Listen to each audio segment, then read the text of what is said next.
Hello, I'm Isaiah Brown. I'll be promoting healthy sleeping. You will learn about sleep, healthy sleep habits, benefits of sleep, negatives caused by the lack of sleep, and COVID's effect on sleep. Sleep is an extremely important aspect of our lives, though many neglect it. So, my focus today will be to help you learn about sleep and what to do to be healthy, to better improve your sleep, and through that, your life.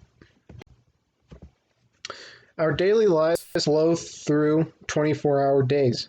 Our body's wake and sleep cycle is based on the nighttime and daytime in the 24-hour period. The cycle our bodies go through is referred to as the circadian rhythm. Our bodies don't just automatically set to 24 hours no matter what, as it gets environmental cues to help guide its rhythm.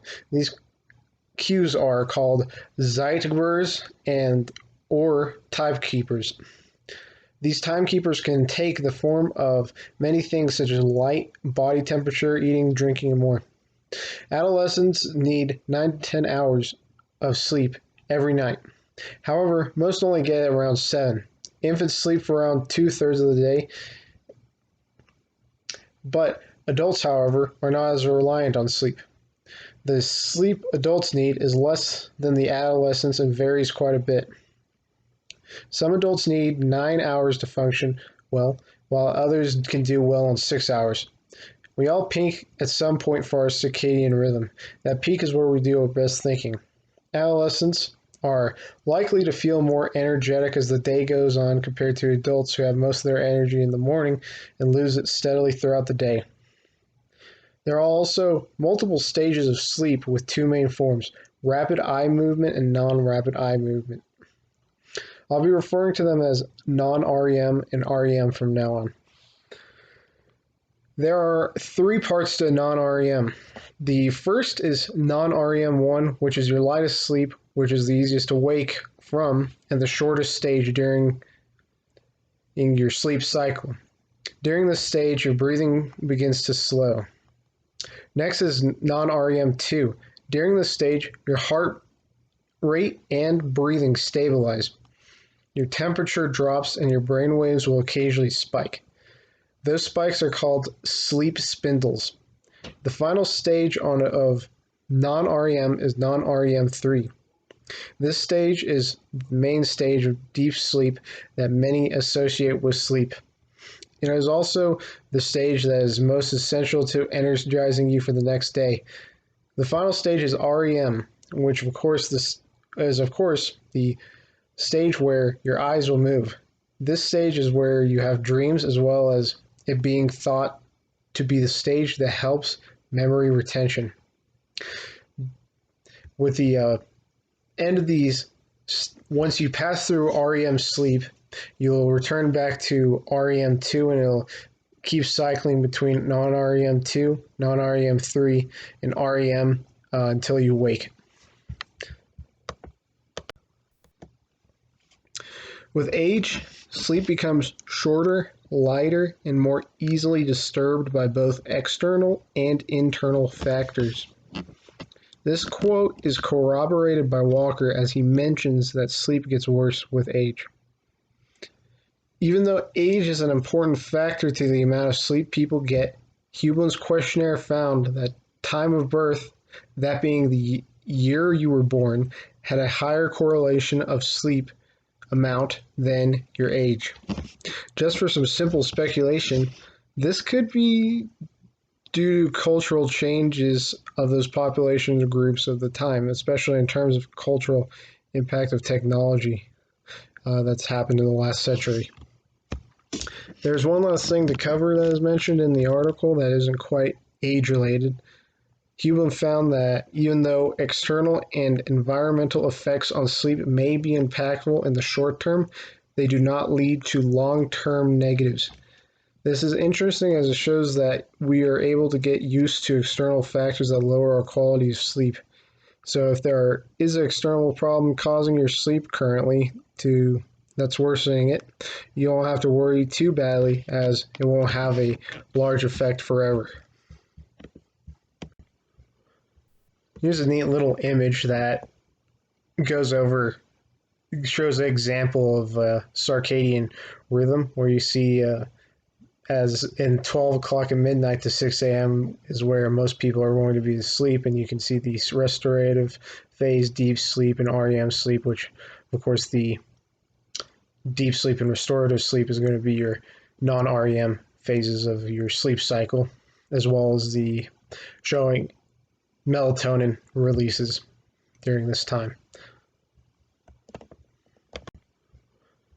Here's a neat little image that shows an example of circadian rhythm where you see as in 12 o'clock at midnight to 6 a.m. is where most people are going to be asleep, and you can see the restorative phase, deep sleep, and REM sleep, which, of course, the deep sleep and restorative sleep is going to be your non-REM phases of your sleep cycle. Now we're going to go over healthy sleep habits. We're going to do this by going over a survey I've had over the past week that asks people questions about various sleep habits, both negative and positive, and to see how well people are doing in terms of their sleeping habits. It got 59 responses, and so yeah, and this will give you some very relevant information on sleep habits and how to be healthy with sleep.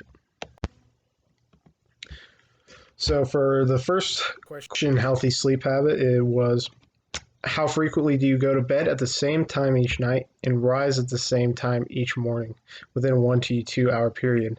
And as we can see, every day is in blue, often is in red, occasionally is in yellow, rarely is green, and never is purple. And we can see that in terms of this healthy sleep habit, most people are pretty good at going to sleep at the same time every night. This may be a bit more open and lenient in terms of time of a 1 to 2 hour period than what I likely should have done on the survey, but this does show that most people have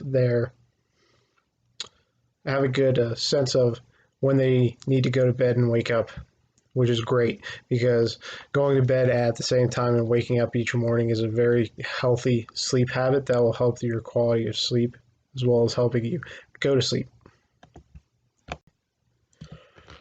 Our next question is, do you have a technological device that you use in your bedroom? TV, phone, or computer, for example. And as we can see, most everyone does.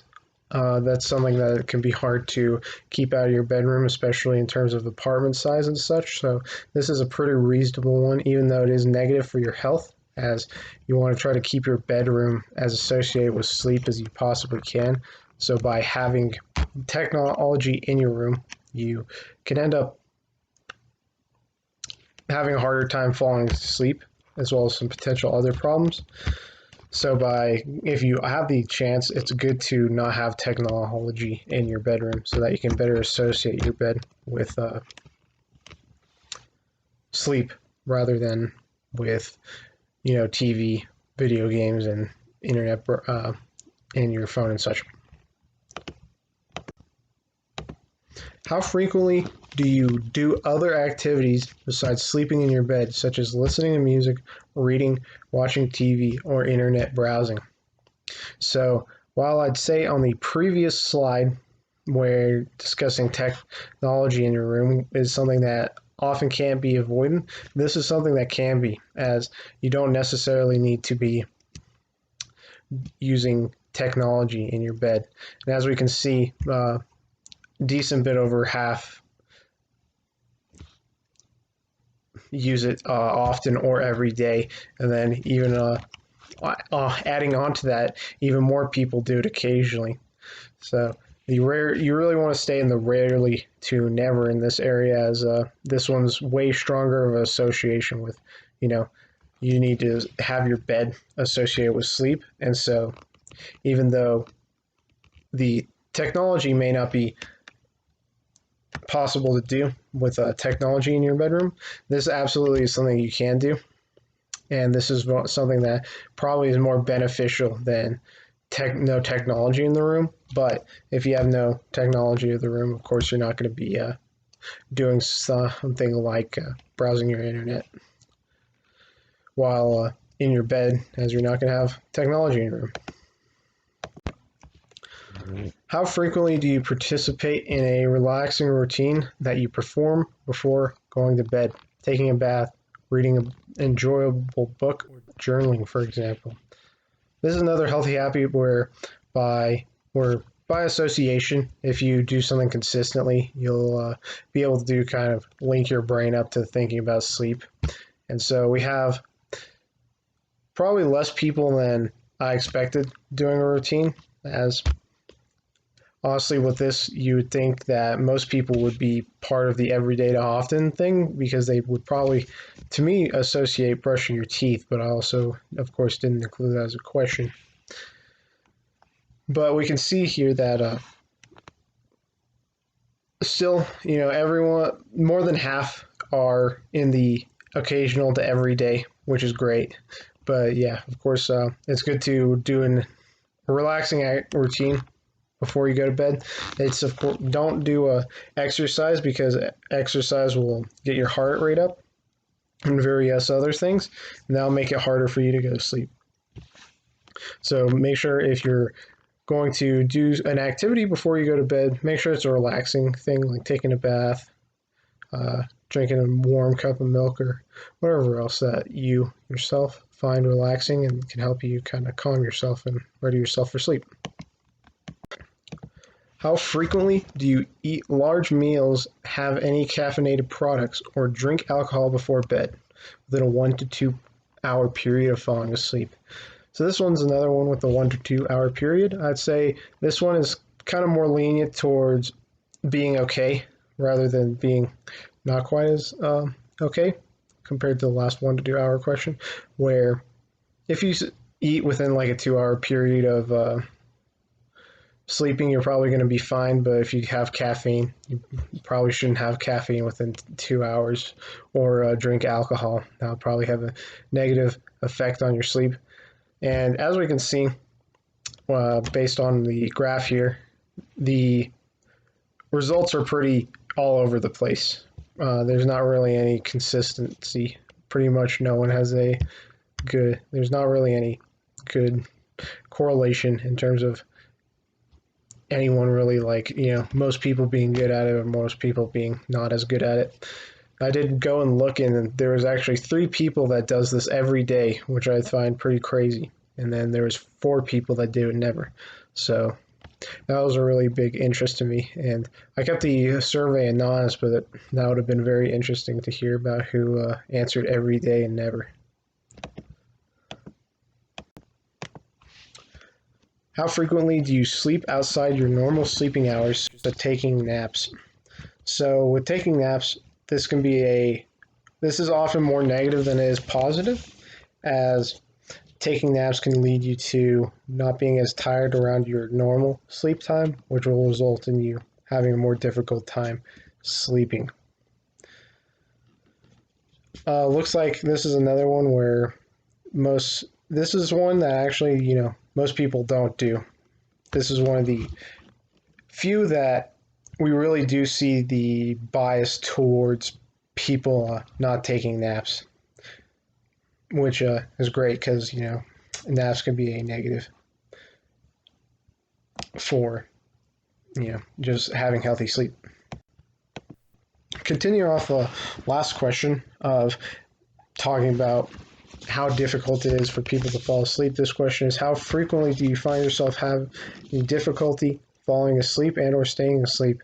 With this one, it's quite interesting comparing the data of the last one, as most people don't take naps, but they still have a hard time staying awake. So we can see that there's the 30% that rarely did it, but there's still the 36% of every day and often where people did have a difficulty finding asleep. And then occasionally is also pretty negative. So this one we can see that most people have a difficulty either falling or staying asleep, or possibly even both, because likely they don't know enough healthy sleep habits to integrate to be able to do that. And have insomnia or just low quality sleep or various different factors. All right, still continuing off these questions here. We have, how frequently do you say you feel rested after sleeping? And last question, we saw that people had a difficulty either falling or staying asleep, but nearly everyone here, 50%, feels rested often. So that's great. Not many people. There was only one person that answered every day and never to both, and that would have been very interesting to learn more about those two outliers. But as we can see, 20, about a quarter of people had average resting feeling after sleep, and then 50% feel pretty good pretty often, and then they're pretty rare for then there's another quarter for people rarely feeling good. So this one was pretty interesting in terms of results. I definitely was surprised after the last question of seeing that people had a hard time falling or staying asleep, that so many people do still have that quality of sleep once they are able to fall asleep. How frequently do you feel sleepy or have low energy levels as you go about your daily activities? This one is another one that's kind of all over the board. It's definitely more people lean towards being pretty tired throughout their daily activities rather than being more energized. But yeah, so it's definitely interesting to see this. So we could see that people are getting full rested sleep, but they still appear to have strange results in terms of having lower energy levels or feeling sleepy throughout the day after they get their quality sleep. One final habit to involve in your sleep for being able to sleep better or fall asleep faster that was not covered on the survey is pertaining to falling asleep better. And that was one of the things the participants had a hard time with, is that it can be really helpful to lower the temperature. Try to sleep in a cooler room or area. So if they're able, lower the AC or open a window if it's not too cold, or there isn't any other barriers from you doing that, because your body needs to lower by about 3 degrees, if I remember correctly, to be able to, as they go to sleep. So by lowering the temperature with that, your body is able to get to that lower temperature quicker. That's why you'll find that you're able to fall asleep in colder environments than you are in warmer. One relevant factor to sleep in our current time is simply just sleep from lockdown and COVID. This is, of course, as big of a deal as last year. As last year, most people weren't able to go out much at all. While this year, we're getting our vaccines and all that, so we're able to go out some. Self-reported sleep during the lockdown increased for most of the population, but not healthcare workers. This makes sense, as the majority of the population is going to be staying at home and not going out and stuff, so they don't have as much to do, so they use the time to sleep. And healthcare workers also make sense, as they are still out there doing their jobs and helping people keep healthy during this epidemic. However, 1/3 of the people during this time reported lower quality sleep. This is likely just simply because of stress due to not being able to be around people, being worried about contracting the disease, and various other factors that just come into play with times like these. Those who had higher quality sleep during the longer lockdown slept longer. This during the study by Tricata and Nicolaitis,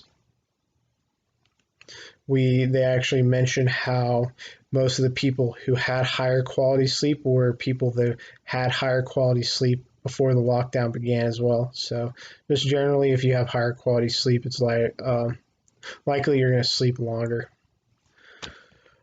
Longer sleep for younger adults compared to older folks. This was an interesting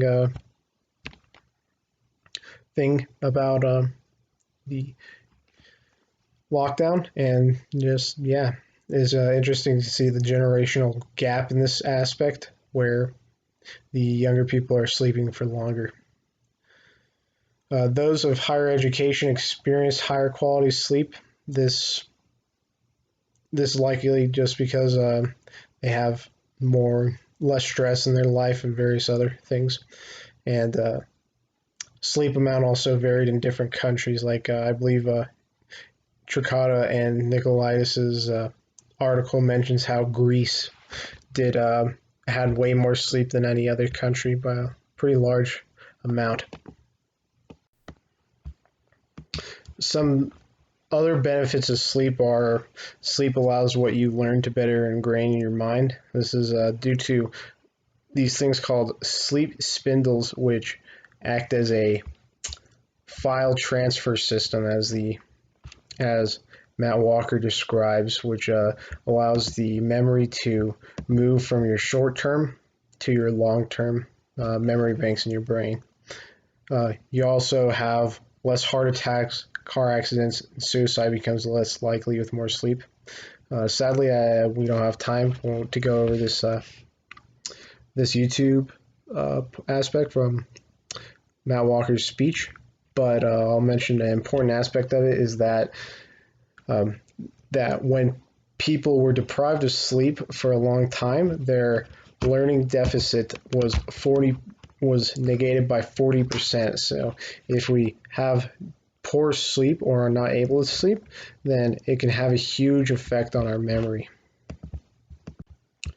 So some negatives of lack of sleep is that men produce less testosterone, and the hippocampus, which is associated with holding on to memories, is not just less active, but so inactive that Walker's study found no significant signals from it from the sleepy individuals. Sleep being disruptive also leads into cognitive decline, which of course coincides with the hippocampus being less active. And then we see heart attacks, car accidents, and suicide become more likely when you have less sleep, as opposed to the benefits of sleep where they become less likely with more sleep. Your body also produces less natural killer cells, which results in you having a higher chance of getting cancer. And there's also effects on you from that affect your DNA. Overall, sleep is very important, and you should look into if you are able to improve some of your healthy sleep habits, as you've seen here today, or simply just try to avoid some of the negative things such as drinking alcohol, taking naps, and having fun in your bed. So sleep, unfortunately, is not an optional lifestyle luxury. Sleep is non-negotiable biological necessity. It is your life support system. It is Mother's best effort yet at immortality. And the decimation of sleep through industrialized nations is having a catastrophic impact on our health, our wellness, even the safety and the education of our children. It's a silent sleep loss epidemic, and it's fast becoming one of the greatest public health challenges that we face in the 21st century. This is the end of the presentation, and I hope you enjoyed.